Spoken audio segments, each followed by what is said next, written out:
Assalamu alaikum to everybody that's watching today.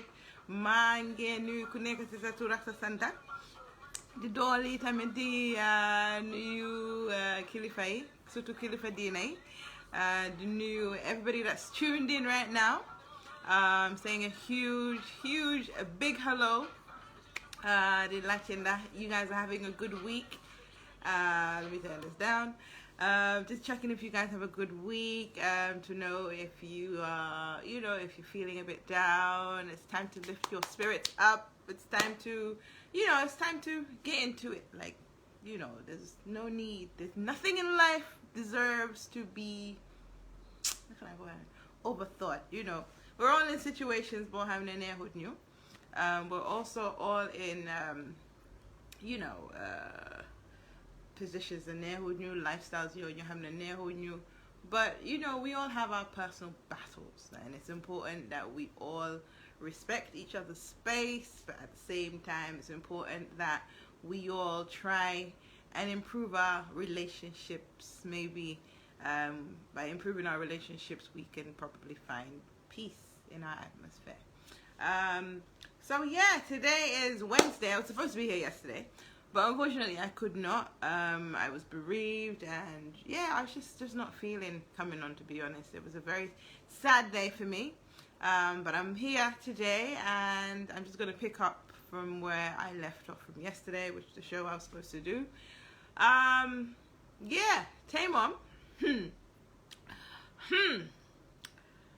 That's all I'm saying. Tay Mom, it's important, again, ni ma ko dee dooree rek ngeen dégloo ma xel te bañ maa dégloo xol. Boole ma déglooyee xol, dina am ñu bari ñu ci gis seen boppa, and that is not the intention.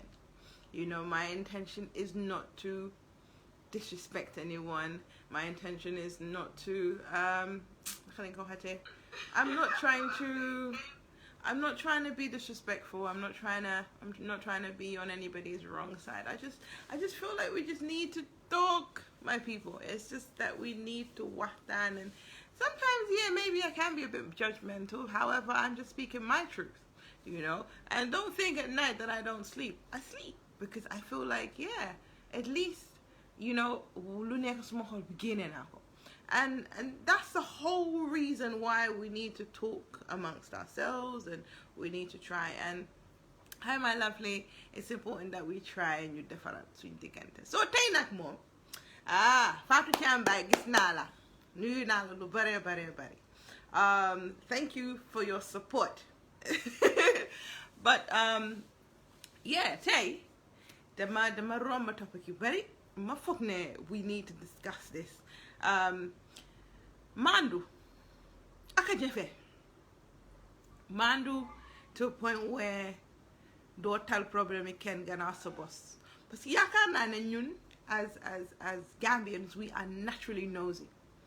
Yeah, Gambians are naturally nosy. We always want to be up in somebody's business. We are always trying to be we're just always trying to be present. Like, we need to know what's going on in this person's home or this person's family, or we are just a country of nosy people. It says that black people, we already know that black people are naturally nosy people, but Gambians are to an extreme. And I love my black people, because within all the speculations and the lies and the gossip, you find some really, really creative people. Like, dinañ embellish benn story boo xam ne bi nga foog ne it's like a movie. Fekka woo lu lal whole issue bi, or lu lal problem bi, or lu nekk problem bi, dafa doon loo xam ne it is something that is completely different. It is something that is completely different.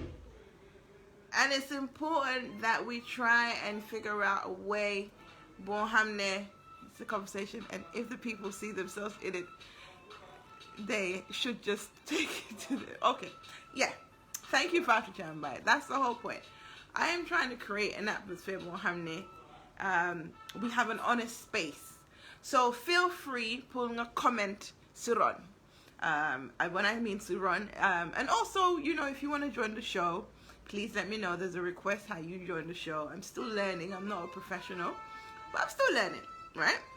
So if you want to join the show and contribute, please let me know in the message section, and I'll call you and then I'll add your, you know, you could contribute as well. So tey dama bëgg ñëw ci waxi Maandu loo xam ne dafa jafe. Maandu jafe na ci ñun as Gambians, because okay, let's start from suñ jamono maami and suñ jamono yaay. It's like démb maa doon am a conversation with someone, and we were just talking about things yoo xam ne suñ yaay suñ maami dañu ko daan def loo.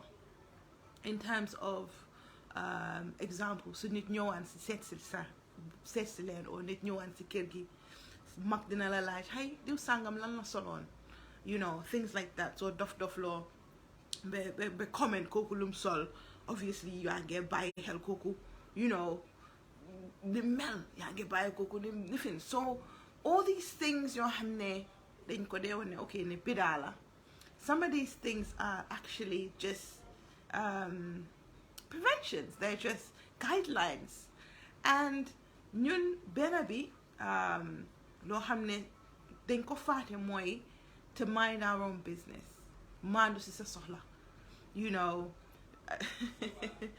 Maandu si sa soxla, xamal ne at the end of the day doy nga sa problème war na la doy nga am daala, you know, nga am si yére, nga am si mbaxana, because ku nekk yaa xam lan nga nekk di jonkante si sa life. Ku nekk fi am problems. Waaye dama bàyyi xel loo xam ne maandu ak mind sa business dafa mel ni dafa réer si nit ñi. And the community that we live in, we are so small. Gambia dafa tuuti. Everybody knows everybody, you know, or somebody that knows the other person. So we've come to a point where we tend to have our own problems, but tend to talk more shit about other people. And the fact that we're not even embarrassed to say that, you know, like you can call up someone and you'll be like, yo, yanga lu xew lu fi yanga la this yanga lu xew du sangam day seen bi mu ngi tas da yaa ngi wax okay yaa ngi wax si nit ki problème yi kooku waaye yow sa problème war na laa doy, you know, sa maybe sa ñaaka war na laa doy. Foog yàlla daf di always war na doy. You find people, that's all you find. You find people ñoo xam ne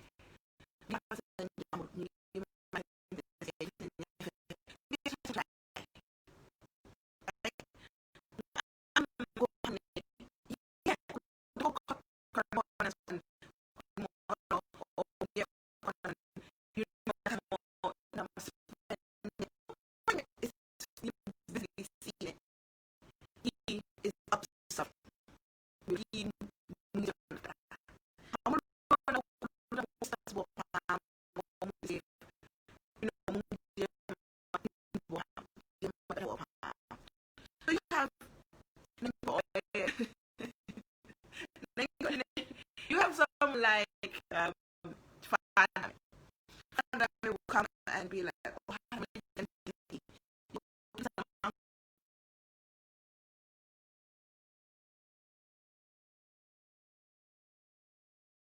why di nga xam kenn koo xam ne mu ngi mel ni F Dramé dina toog mu ne xaaral ma lijjanti diw sàngam nga tasee moom si benn man nga de jàng yaa ngi, actually they won't even tell you to your face. They'll say something like yaa ngi nice, or jàng gëj naa laa gis si saa si mu koor kenn, and the ku ma call, trust me, nu mu la gisee yëpp dina ko describe, from what you're wearing, from how you look, Is my network still bad?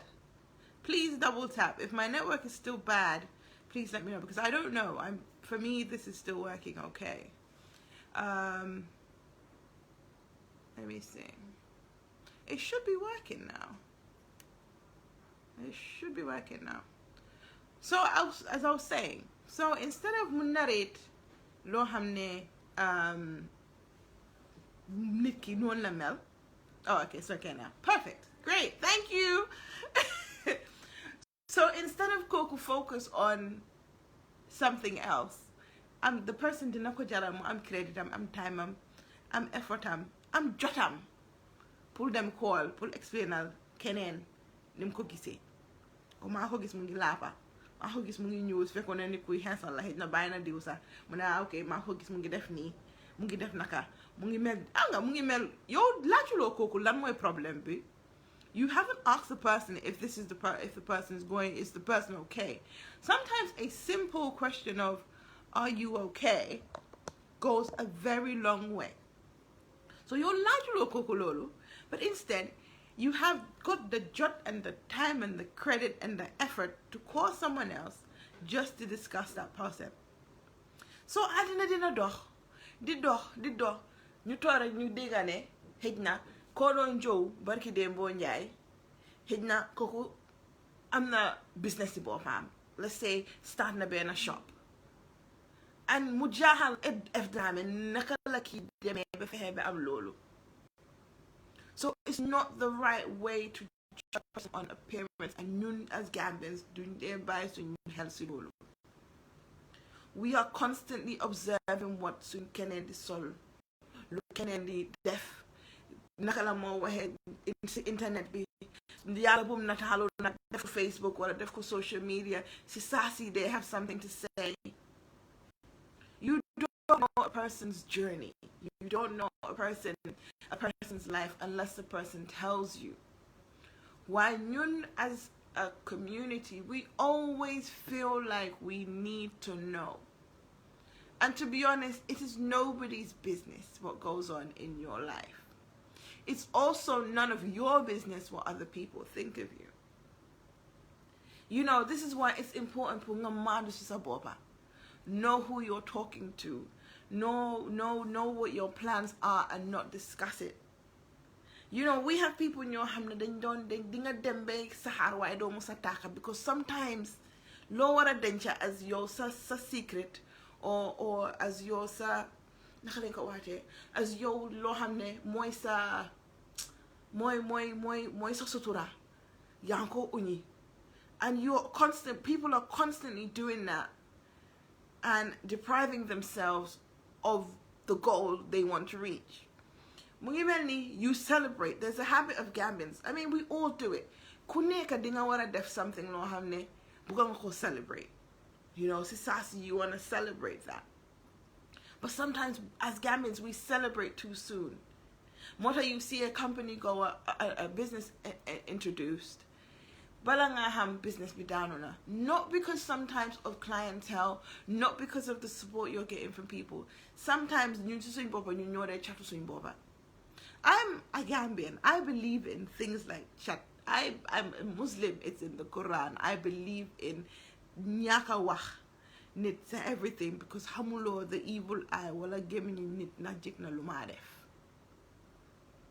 So you have incidents where Gambians themselves put themselves in this position bohamne.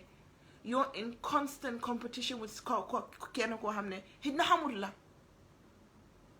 you're constantly trying to figure out Kokulumodef. Yange Jema said nah. You know, and the worst thing is, as people, we tend to, Gambians in particular, because I'm just talking about our people here, then they yakamti downfall in it. It's like they look at Joey. It's like they talk about you. They talk about you to a point where it affects you. Sometimes sometimes it oppresses you. Sometimes it's like there's a thing that I keep saying all the time. And that is, when a person, I don't judge people based on what their drug is. When I say this, I mean everybody has a poison. Yeah. Everybody has a poison of, this is what I do to get off. This is what I do to forget my troubles. This is what I do to ignore my flaws.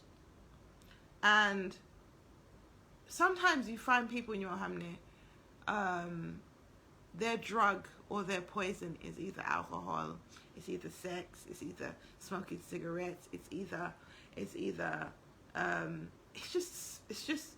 just things that are usually not bad for your no, you know, I understand when a person smokes, drinks, or whatever just to forget their problems. I understand.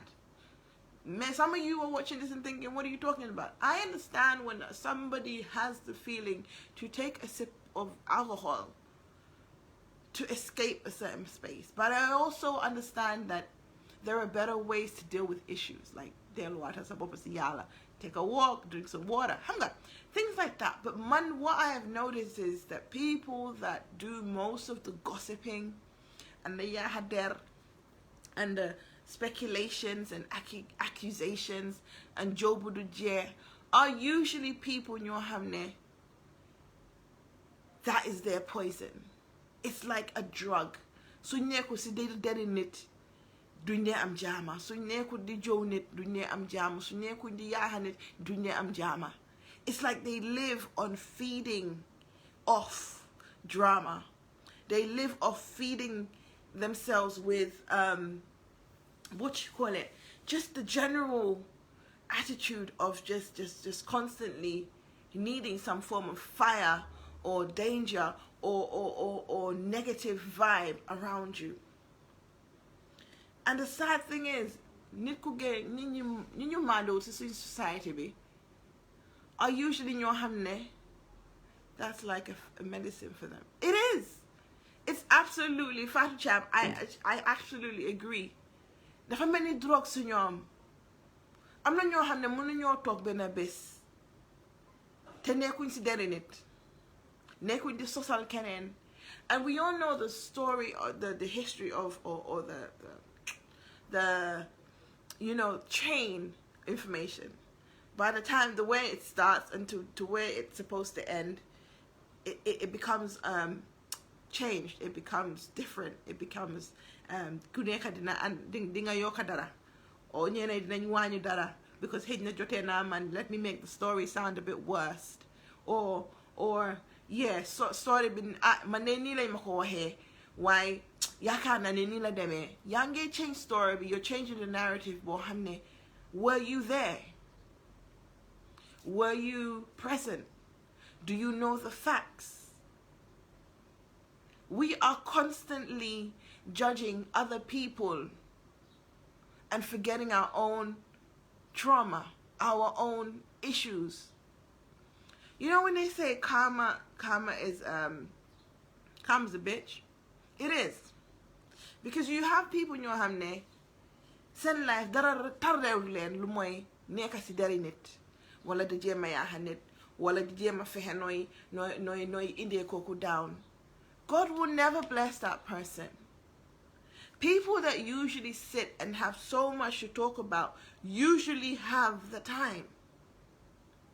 So my thing is, how do you deal with people like that? You don't deal with them. You know, you don't deal with them. If a person has the time and the effort to give you free publicity, allow them to. Mandamagumne, the more people talk about someone, right, the more koko daflenera. Danga gis ko xamne 24/7 daf ko jaral mu jëna creditam, daf ko jaral mu dawal motom be in another person's life. And man bu ma si gëna de naxari, bu ma si gëna naxari nak moy sos. Legi nga gis ni ko xamne ma na ci bopam topato na affaire mu ben place ngi ci ma bopam. They always need to find out lo xamne lu ñaaw na ci pasta.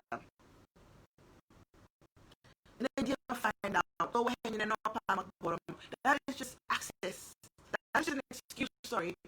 about someone. Yes, you have incidents where everybody has a past and everybody sins differently. But with everybody's past, if we sit here and we try and judge people based on their past, I'm not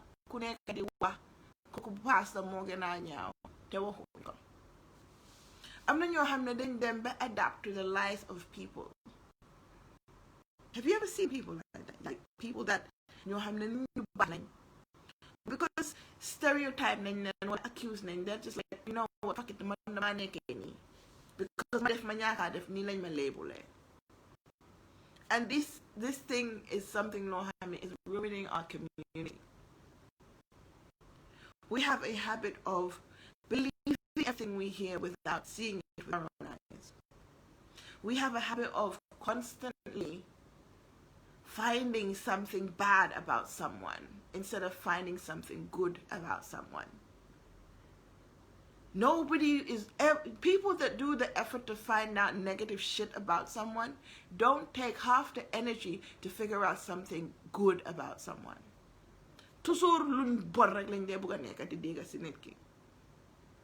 And because Gambia is so small and news travels so fast, amongst ourselves we have fake relationships.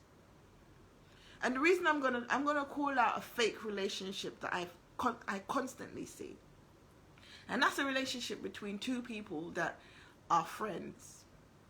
Yeah, we're talking about fake friendship here. I've seen relationships you have there. I've seen people blatantly talk crap about someone, and a couple of weeks later or months later or years later, they're like best of friends. As a friend, do you actually admit to that person that, you know what, back in the day I didn't think you were much, back in the day I didn't really like you? Or are you going to continue to be fake because domuna bany nitki and then eventually ngapugako? I always take people with a pinch of salt. Never trust someone 100% because you never know what they are saying behind your back. More than how they told you again, and you go, you all sexes, I'm talking about all genders here, how they told the amateur banjo. Because lalu inko si gor, lala tu inko si ragaliana, lala tu inko si like Maandu si some or Jema supports in it. No. Usually the people that talk the most about you and expose most things about you are people that you considered your friend. And then eventually, if that relationship doesn't work out, you're going to turn around and talk more shit about that person. And this is how a relationship that could have been beautiful has been ruined. And notice that Satan, yeah, all books have it. We have the Bible, there's always good and there's always evil in the situation. There's always black and there's always white. There's no gray. So I can't believe that a person that is so out, that has so much hatred for someone a couple of months ago, can easily switch and be that person's best friend. I also don't believe that when you are with someone, especially someone that you consider your friend, you're constantly loyal to that person.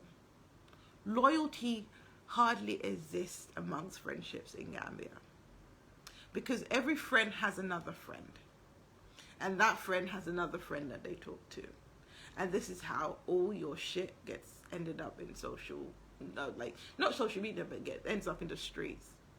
Because there are times where you will need to talk to someone. It's normal to want to talk to someone, but know who you're talking to. Know who you're talking to. Because sometimes some people are in your life just to are just there to deter you, like the Nadia McGinney. Maybe, okay, say for instance, dinga am relationship at NIT. Yeah, you have a perfect friendship, you're friends with this person, and you open up to this person, and every time you succeed in something, that person's never happy for you. And if they are, am na ñaari nit ñoo xam ne ñu ngi ànd suba ngoon guddee bëccëg umpale woonte dara ba daf laa leer na ne you know what kii léegi dama si léegi si suma boppa nu mu dee waxee suma yëf wala kii am na nu mu nekkee di waxama you know am na nu ma advice xam naa ne digalut ma lu baax waaye you know what because everybody else is doing it as a person dama ampul bokka as a person dama ampul toppa you know dama ampul bokka Gambia lu fa nekk nekkut fenn si Gambian community bi lu fa nekk nekkut fenn we all want to be popular, we all want to be important, we all want to be relevant, we all want to be in the public eye. And most people that are in the public eye, I'm sorry to say this, you are setting yourself up for disaster. Because sometimes dinga def yo hamne du sa jiko, you know, dinga jema boka for the sake of boka daf la jaral lu neka, so dinga adapt jiko yo hamne du sa yos because you want to be relevant. But this is where it comes to nga ham sa bopa, which is Maandu si sa bopa.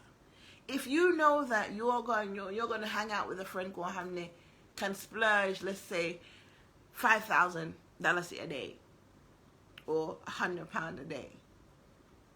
Hamulo mo ame halis. Maybe ham on the ame has, but why mungi ame halis sa mungo spend mungi pesi pa sa mungi ya.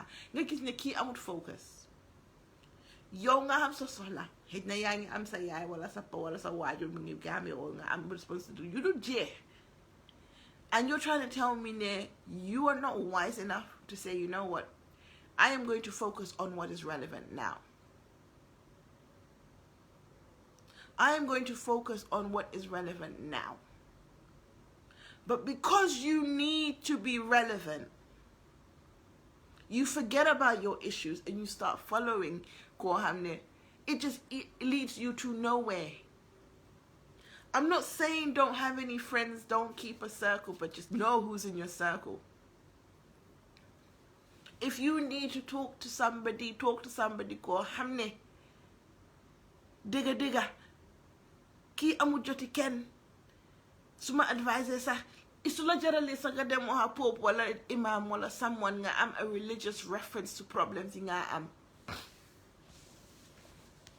Sometimes we have people in your hamne. They are so fixated with competition. And when I mean competition, it's not healthy competition. It's competition to just bring someone else down. Sometimes when you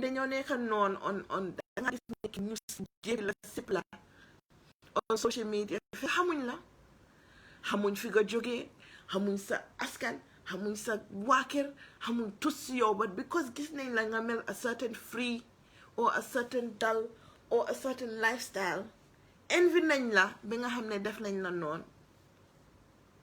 And non bu laahu taku sax bobu tane na way non no so mo gëna ay mo gëna bari suñu biir fu nekk ni. I'm your best friend, we share all our secrets. Lulu amatu legi. That does not exist. Again, if you're just tuning in, you're watching the chit chat with Chad. Please, if you want to join and contribute to the show, all you need to just send is a notification, and I'll add you to the conversation. Simple as. But what we're talking today about is Maandu, and how Maandu is very jefe within our community as Gambians. Ñun bariwuñ, but dama foog ne we need a bit more advice from people that fear God. Religious leaders really don't come on until it's like usually Ramadan, wala Fridays. Our community needs imams and pastors and priests and all of these people to talk to us, or people of wisdom to talk to us on a general and daily basis, because we're that messed up as a community. Simple as. Gambian community is so toxic. I am sorry to say this, but this is how it is. We are so toxic to a point where you can't even grow in Gambia. Have you noticed that people that go home to Gambia, or that, okay, let's, before we even go home to Gambia, people that live abroad and want to go to Gambia, let me put a hand. Okay, I'm adding you.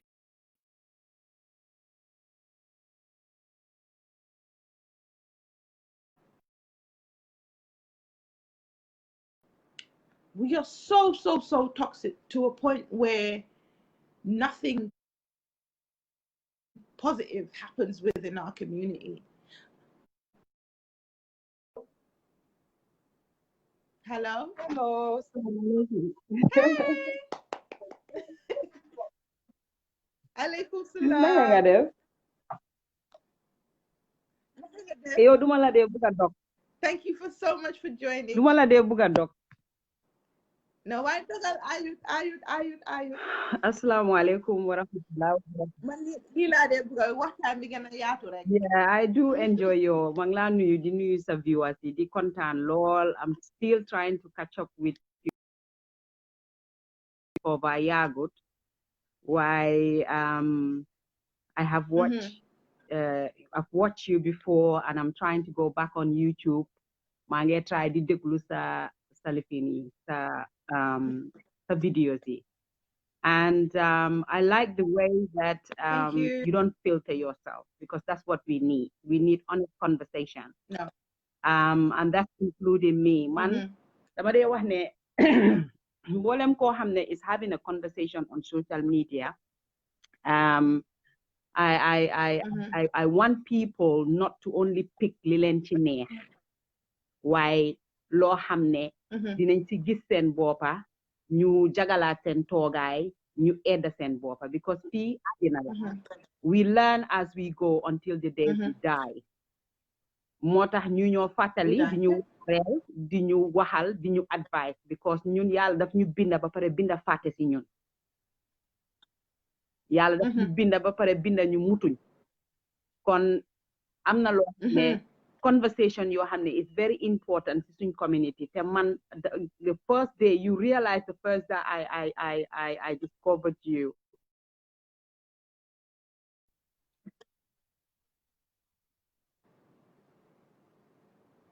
Network. dama xaal suma video bi rek suma lifin bi ma gis la ma ne waaw, she's so pretty, is she Gambian? And then ma dégga ngay làkka olof ma ne okay, let me watch her. Thank you. I was like, can you imagine? I was leaning on the fridge. Yes, I was leaning on the fridge, the Chester freezer. There's my telephone, we need this Satan. And you know what? You taught me something. I fixed myself again. Man lu nekk rek lu nit di wax xam nga bu ñun Gambian fi, especially ñun suñ nit ñi. Whenever somebody is having a conversation, we tend to listen to what favors us in that conversation. But we don't search for something that would improve us in the conversation. And every time, you don't look at ne, okay, ki wax na ne maandu naa rek, waa maandu naa. Seetal leneen loo xam ne loolu doonuloo nga mun cee jàng fix sa boppa. And that's how it should be. So li ma njëkkee, because we're not perfect. Waa li ma njëkkee mooy, I don't want you to ever filter yourself. Say it is. And I'm congratulating you on that, because a pure conversation, so waxee lu neexut nit sax ci kanamam, like the way you talk, yaa ngi dal, yaa ngi mashallah, yaa ngi ko wax ak teggin, yaa ngi ko wax te nekkut xaste, yaa ngi ko wax with respect, yaa ngi ko wax with a very calm voice. Loolu kenn du ci mer. Ku ci mel noonu sax ku ci gis sa boppa sax di nga xam ne yow sa téléphone bi rek a fi nekk, you will still hold on and watch, because di nga xam ne kii li moo wax dégga la, waaye ni mu ko waxee neex naa dégga. moo tax ñu ne kàddu da nga koo oda, wax da nga koo da wax mu neex a dégga. sa xarit fi mu nekk soo ñëwoon di ma waxal, nga di ma ko waxee wax bu naxari o di ma ko waxee wax bu xaste li nga bëgg ci man doo ko am waaye bu ma ñëwee nga ne ok supa mooy suma favorite lifin nga ne ma f man de dama la invite tey supa ñu toog waxtaan njëkkee lu neex ba pare if you tell me something loo xam ne suma sikka la o loo bëgg a improve si man I'm gonna give you the listening ear and 90% of it that I will actually consider it and most likely take it and dunda ko so conversation yi dafa important a free conversation loo xam ne daf ñu dee affect loo xam ne dafa nekk si suñ biir maandu nag comme li nga wax dafa jafe maandu lu jafe la waaye xam nga ku ci nekk rek mun naa am nga ñàkk a maandu sax unintentionally o yaa ngee def loo xam ne sax du jikko maandu waaye yow xëj na xamuloo ko o yaa ngee ñàkk a maandu because that's what feeds you that's what feeds that's what makes you forget what you are going through, the problem your own issues. You want to divert attention to others. You want to give stickiness. Said na okay, let me see if I can go ahead ko dafa bari wax ma wax ko hadi lan la hadi di wax and then you are trying to have answers for yourself. Most people that have conversation about other people, negative conversation about negative other people, they're trying to have answers for themselves, but they're doing it the wrong way. Of course. Yes. They're doing it the wrong way. Because Maandu dafa nekk loo xam ne gis nga man dama dee wax ne Maandu the only way li la koo jox rek yaa ngi ko mention bu yaagut. Make sure you don't have too much free time. So I mean free time rek. Preoccupy yourself. Ba pare tamit so nekkee di am conversation with somebody, try and make it a conversation boo xam ne you're gonna benefit that person and that person is gonna benefit you. Why if you make the conversation about somebody else boobu is not there to learn from that conversation. So that conversation is useless. If I'm sitting here talking about somebody else, kooku nekku fa musta jàng dara si conversation because nekku fa pour dégga ko su nekkee li ngeen a wax sax digga la nekku fa pour dégga defin ko waaye man li ma advice ñëpp mooy ñi ñàkk a maandu the way you help them because feebar la man I believe ne it's like a sickness. It's an addiction. It's a sickness because yow su nekkee ne I saw you on Facebook and I like you. And I like the way you do your life. And next minute, mangla call nanla, the life you korok bide setan na ko why so ko defe. I shouldn't change you. I should not change you. I should let you be who you are. Yeah. Because I shouldn't try to make you me. I should allow myself to be able to learn different ways of doing things and different conversation because man how ma But people get into your life and they want to control you. They want to tell you how you do things, what you need to do, how you need to do it. You're trying to make your people that in your life, you're trying to make them to be you. And that's not attractive. That's not beneficial. That's not proof. So Maandu, dafa nekk loo xam ne, like I say, man ñi maanduwut, where do they find the time? Because when you get up in the morning, like for example, a lot of things that ma raw because I get up in the morning, I go to the salon, I have to get conversation with my clients, I'm using my two hands, and then I finish work. If I don't pray at the salon, when you with that, catch up with certain things your hand is to do with me. And then I sit every day and I have to have a conversation with myself before I have any conversation with anybody. Every single day, I have to have a conversation with me. I have to sit down in my quiet moment. For inner peace. Yeah. That's it. So topic singa lal ni, it's very important and I want you to stick to it. And bull fognes you're not touching us. Monday, you are touching me. Man, you touching me, you making me think in a different way. Because that's what we need to open our mind. We need to be outside the box. We need to think outside the box. te ma wax la dara yaa ngi fi mention waarekat yi yaa ngi fi mention ne xëj na sëriñ si ñu ngi lifin ñu ngi waare you know but I think it's a modern way because yow fi mu nekk nii soo fi tegoon di wax loo xam ne lu alxuraan wax la in a modern way in ni nga ko waxee nii li nga wax nii yëpp si alxuraan la nekk waaye su ko fi imam bi toogoon fii benn nit moo ko seetaan so people like you should come out more and talk because you're helping the imam maybe the imam moom mu ngi am thank you jeex na yeah because ku nekk ak groupe boo mun a waare bi dafa war a ànd at times we cannot stick to the same way we known waare 50 years ago. They need to be innovative, still carry the same message, but xam nga def ko in a way boo xam ne ñu dinañ understand ne lii la lii ak lii ak lii xam nga di nga ànd ak jamono. Wow, your network. Waaye I think we lack that ba léegi waaye network bi. The network is breaking. It's breaking. But thank you so much. I want to contribute little bit on your thingy, and I've been following them, trying to catch up with your other videos. But the topic that you are on, it's very important because we need to learn to mind our own business. We need to learn to actually make it our business as well.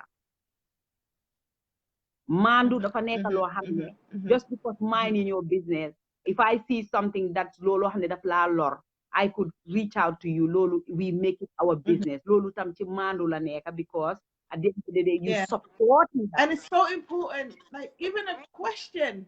Fatou man dama dee wax ne ñun even to ask our fellow people naka nga def sincerely and honestly, naka nga def, how are you doing? In a not an invasive way, not a way bo xamne ya nge jema find out lo mëna xam nga luma mean, but some people just need to hear that. Naka nga def. How are you? That is something that we need to learn how to do amongst ourselves. It's the window for positivity. Support. Hamga. And but thank you, darling. Thank you very much. I will not hold you up because your mom can work, but I just have to deal. Because man mun naa talk besa life bi je ma déglu la bem je tak, and that means something that I do enjoy, and keep it up. All right. Thank you. Thank you so much. Okay, thank you. That was Fatou Cham. Fatou Cham, I appreciate you, and I know from the day you watched me, you gonna send message, the more one support, and I mean, this is why I'm here. The show is completely online for people to call in and make their contributions. Mansuma gis muna ote gis kenen. You know, it's important that we create the atmosphere that we want and that we need in our society.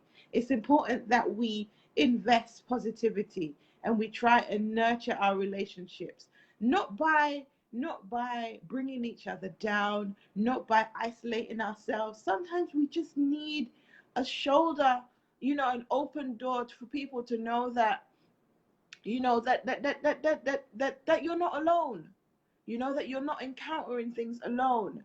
Like I was saying about Gambia, we live in a toxic environment, and the reason why it's toxic is because it's toxic because we have a habit of not allowing things to grow in their true nature. We always have to oppress something, pull you relevant. We have to suppress someone, pull you wanna gonna stand out. And Lord, the bari na si simberay, bari na si keri, bari ñoo xam ne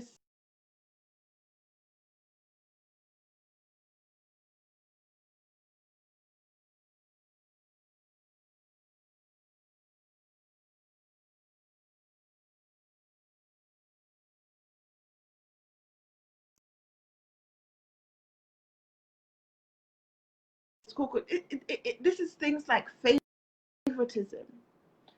Parents need to understand that you're not doing us a favor if you're favoring one person over the other based on lo hate na koko am. You know, so guy jote, so siblings jote, di nga gis ñoo xam ne ñu ne hide nañ sota seen boppa.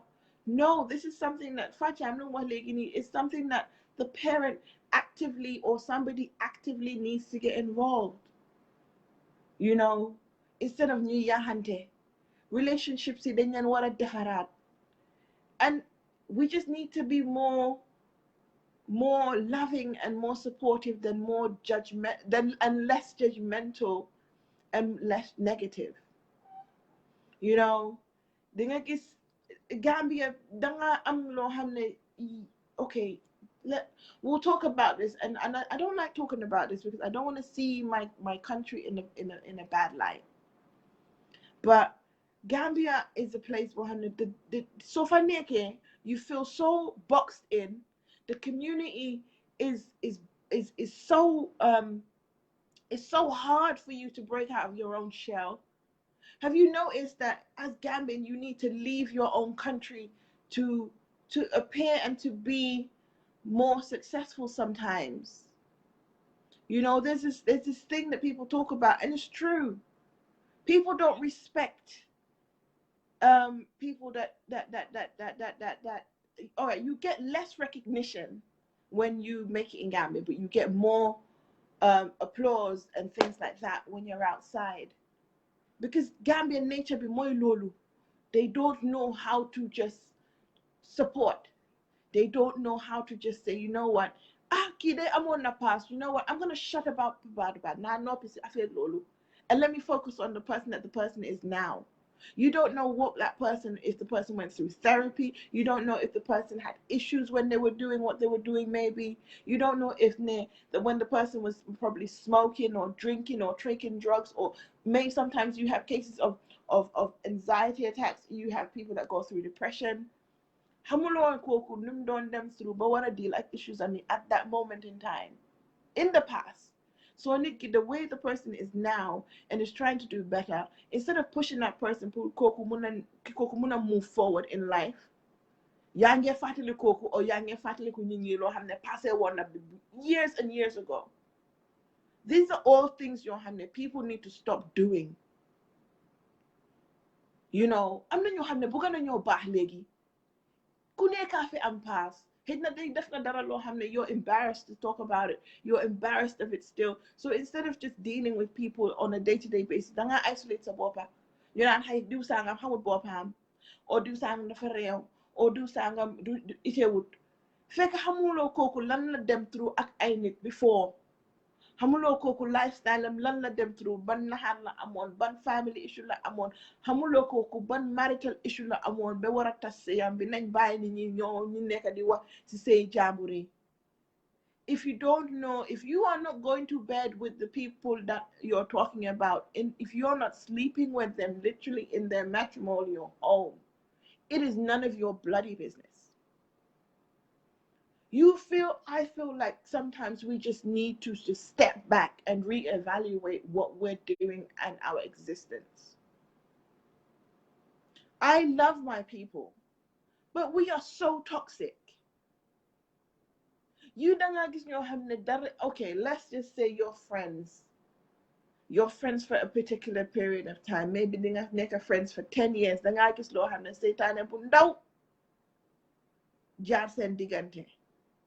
Instead of yen wanna talk, yen what's in relationship bobu no, you have somebody there, and Satan will always send someone. And kooku dina nekk si digante behind dama ñëwoon pour defan seen digante, dama ñëwoon pour seet naka lay helpé yéen seen digante warta ñaaw. Man, I believe in confrontation.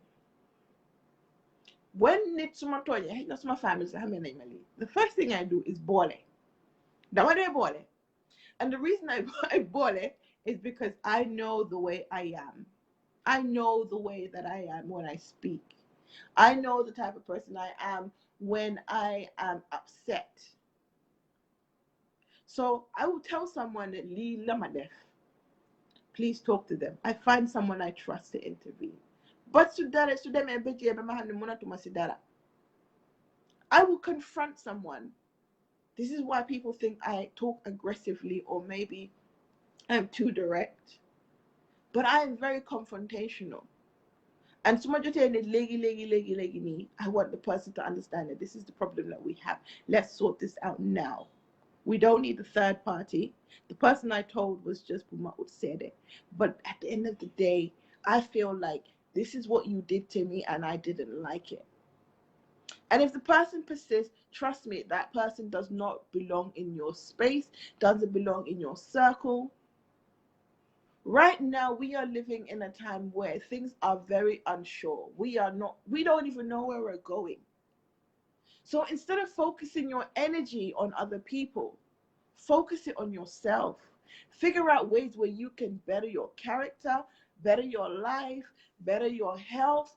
There is always something that a person can bet. Nobody's perfect. So if you look in the mirror and you think you're perfect, you are lying to yourself. There is always room for improvement. So instead of focusing your energy on other people's shit, focus on your own shit. Instead of focusing your energy on what people are saying about you, let them let them talk. Because dulataha, and it will never be written down anywhere. Yeah, the rumors will spread. But you know the thing about Maandu all the time about rumors? People forget. Just 2 weeks ago, prime example, Suleiman. Suleiman. The whole country went crazy over Suleiman being with the transgender. Who is talking about him now? Nobody. Life goes on. Things come to pass. Things change. So people change. People change. When you say that you're a person and you don't change, then there's something that you're lying about to yourself.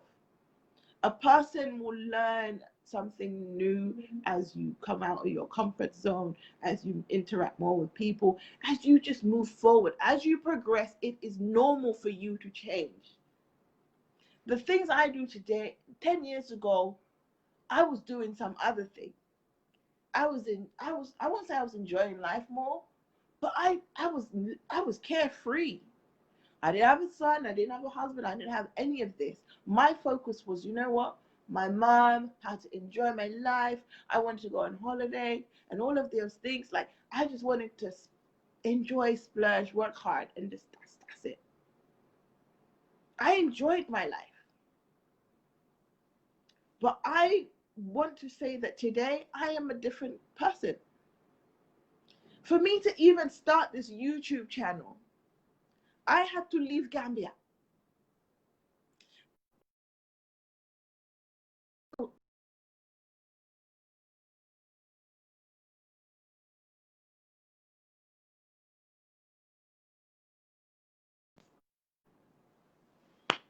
Okay, I'm back. Is everyone still here? So, sorry, the internet went its way. We are in Africa, thing in your bala or thing in my bala. So, um, a quick 15 minutes. Man, like I was getting heated. But anyways, like I was saying, when I was younger, I had this dream about working for the BBC. I used to stand in front of a camera or in front of the mirror. I'd put on a suit. I used to just mess around with the idea. So I always had this thing for media and talking, and I used to act out, and even my mom used to say, "You're not a problem." I used to do little interviews with her, but I had to leave Banjul to be comfortable enough to do this, and it's not because I didn't want to. I just felt like Smokodora and Banjul, people will point fingers at me. So now from Negani, I know that the days when I chip Banjul, people will be like, oh, Kila, Kimo de Negani what Facebook. Kile Lunekala de what Facebook. They know what I feel chicken, go to chicken, they know what lead, know what. But then I realized that at my age, I'm not old, but I'm at my age, I don't need to be a certain way for anybody. I don't even need to be a certain way for my husband. I need to be a certain way for me. And this is where my form of Maandu comes in. I've realized that I don't owe anybody any explanation, and I'm passing on the same message to you guys. You should not have to feel a certain way or look a certain way or act a certain way just because society says you have to be. There is nothing wrong in finding your own space. I was so consumed with trying to please other people and be there for other people to a point where I'd go out my way to make sure that everyone is okay. But then I realized sometimes I'm invasive. Like sometimes I'm asking people things that aren't my business. But then I was so consumed by other people that I forgot about myself. And we tend to do that. This is why sometimes I believe that it's not deliberate that we can't mind our business. Sometimes it's just the fact that we live in a society, Bohamne, it's all right to talk about other people. We live in a community, Bohamne, it's okay to impose your way of life on someone. We are all different. The way we come into this world alone is the same way we're going to die alone. You don't share a grave with no one. So you might as well start living for yourself. You don't owe anybody an explanation because nobody's going to really genuinely help you. You find people that come and ask you, oh, okay, say for instance, you go to someone and you ask them for help. This is another disgusting thing that I've realized that people do. And I don't even think that people are aware that this is how people talk about people behind their backs. When a person is down, like proper down, and has no one to turn to, and a person calls you up and says, you know what, things yangi jefe, bala madimbale masili.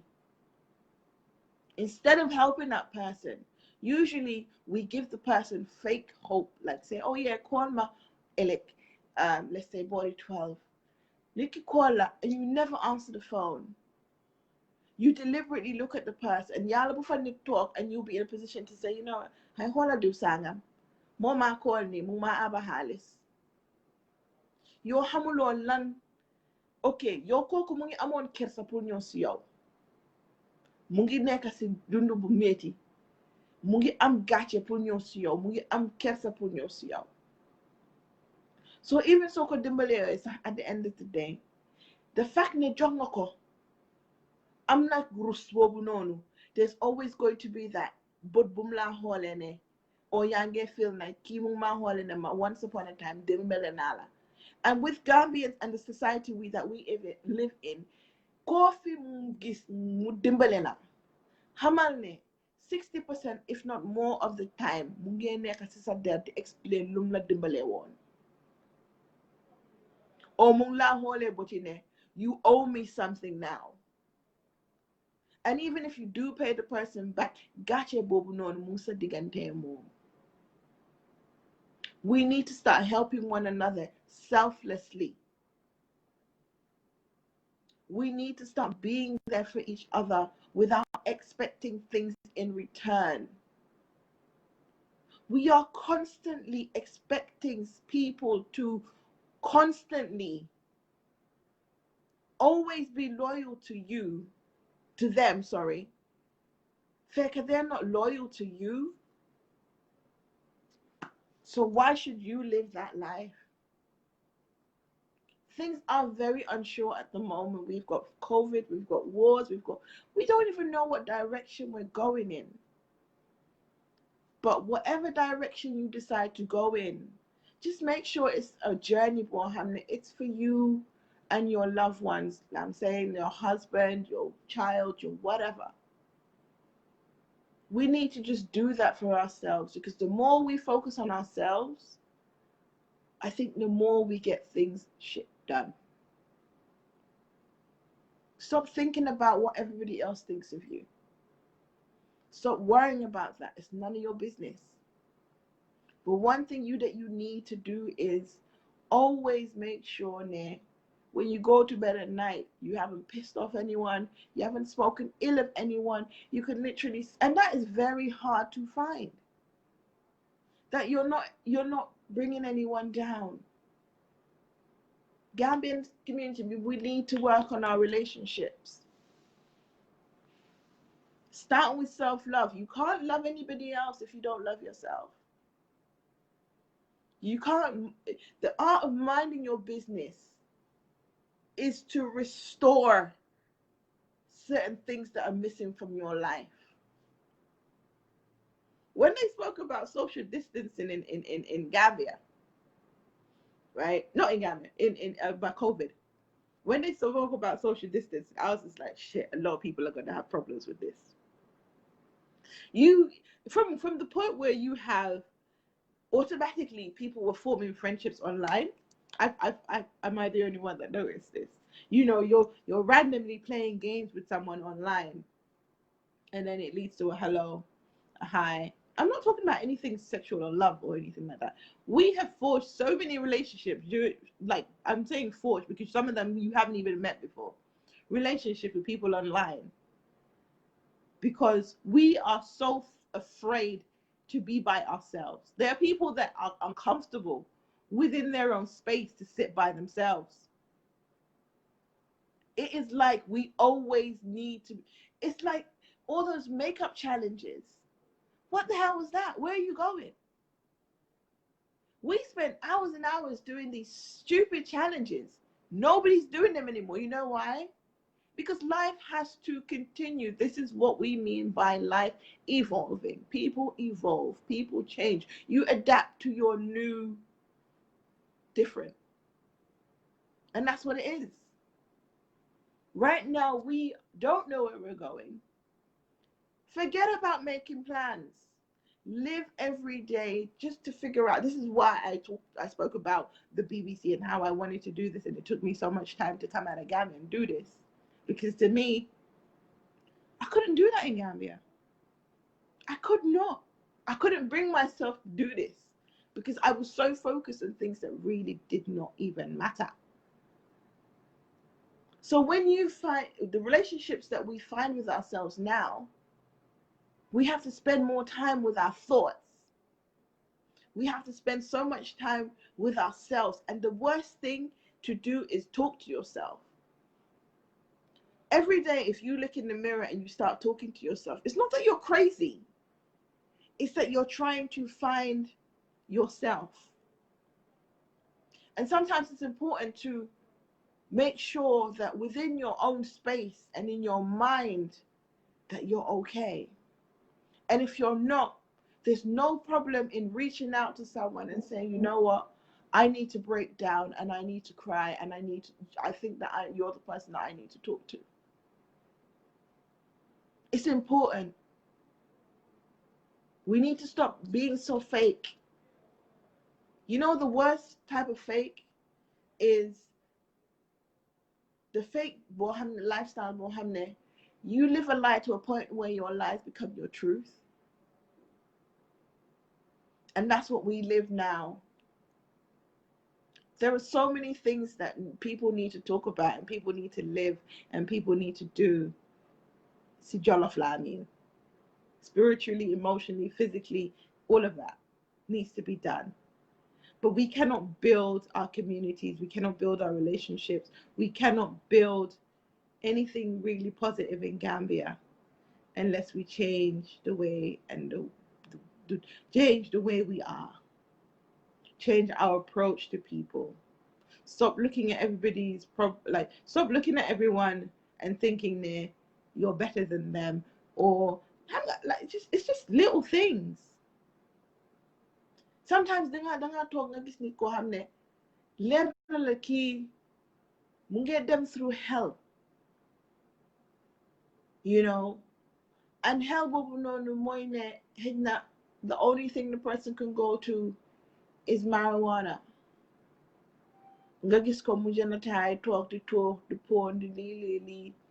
You know, you don't know that poison is that person's escape. I spoke about this earlier. I'm talking about marijuana, and I'm not advocating for marijuana. I don't judge people that have different poisons. Because you're hamulo koku, ni mo live life am hamulo na munge juli, hamulo na munge gena sarahe, hamulo lumo dunda. But we yet still, just because gisling ko mutan joint them or whatever, koku ni kubonda. But young and George Coco, but on the other hand, you have people in your hamne, drug money is the money that they survive on. But again, Mind your business. Xamuloo kooku lu ko dugal si lii. Xamuloo ndax this is the person's survival. Stop judging people. We live constantly judging people that we don't even know on social media. I gis loo kii lii la sol. I gis loo kii taat neen def si internet bi. Just say on. Did you take the picture? Did you pay for a photographer? Did you buy the phone? No.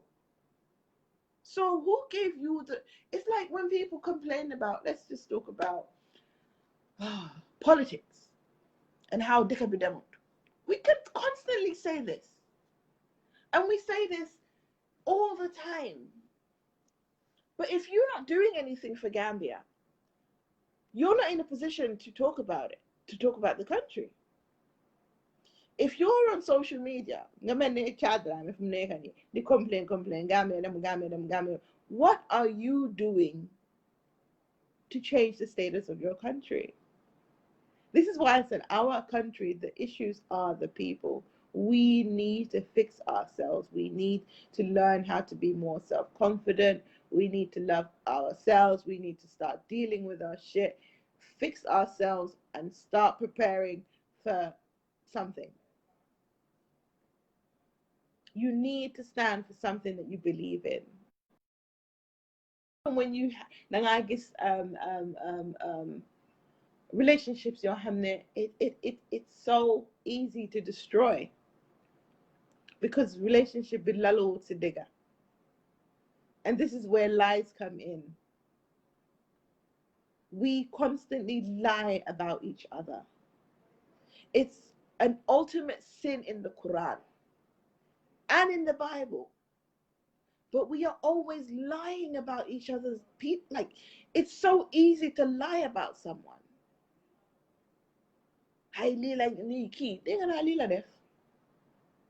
Or massage wahla. All of those things are just trailing back to this one thing. Just minding your business.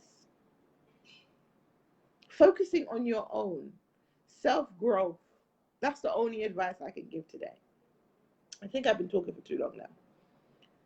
But to wrap things up for tonight, Gambia, it is time for us to just learn the art of just focusing on ourselves, not being invasive. We need to learn how to respect each other's space, but at the same time, be there for one another. If you understand what I'm saying without judging me on what I'm saying right now, then we're on the same page. But if you don't understand what I'm saying, I'm not going to blame you because he doesn't ham was a hell or maybe what na filo hamne it's sabopa. But my intention is not to piss anyone off. I'm not trying to call anybody out, but I just feel like we need to just start minding our own business and focusing on ourselves. Because the more we do that, the more self-love we realize, the more self-awareness we'll have for ourselves and other people. You know, we go through life every single day with negative hearts. You know, let shit go. Violent tongo, be unnecessary tongo. What is that? Nyanyu tongo, ben wapo refen munu seja. So we need to fix relationships. Not just for anything, but just for the sake of it. Young people are dying left, right, and center. Like everywhere. The whole world is in mayhem. We don't have time for this. Sometimes you get not even that, sir.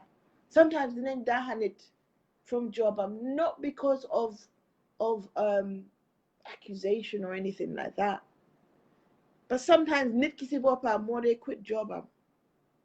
But Gambia, because there's a rumor going around, you make it your duty to be the distributor of bullshit. And that's the distribution of bullshit that we live in. Positive news travels so slow in Gambia. Positive news that they over a year in translation. Why what? coow drama hey balaa bul set am na si yëpp yëg nañ ko. You know, it's like when I spoke about social media and how we share voice notes and people's screenshots. I've seen people that have screenshotted conversations between this is the funny one.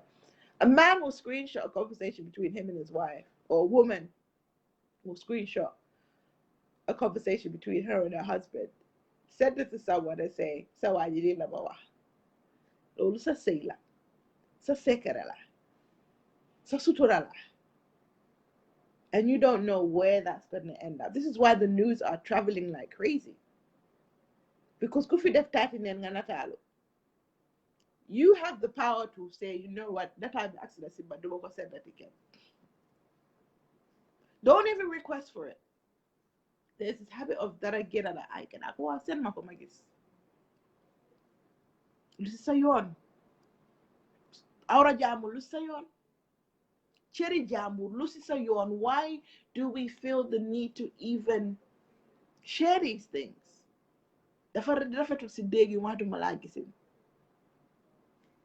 So on that note, my wrap up day. I didn't even realize I've been talking for this long. But I'm so sorry about the internet. I don't even know what's going on with that. But my final words are we just need to fix ourselves in order and love ourselves in order to just be better people. Joby Fenby have and Sosby has existed for years. Yahana relationship, Yahana daddy nini, Yahana opportunity nini. For years. Nelen Maandu si loo xam ne suñ bos la. Maandu leen. Bàyyi leen loo xam ne foo leen ko gisee rek foog ngeen wax si. Du lu nekk ngay dugal sa gémmiñ. Du lu nekk ngay war a xam.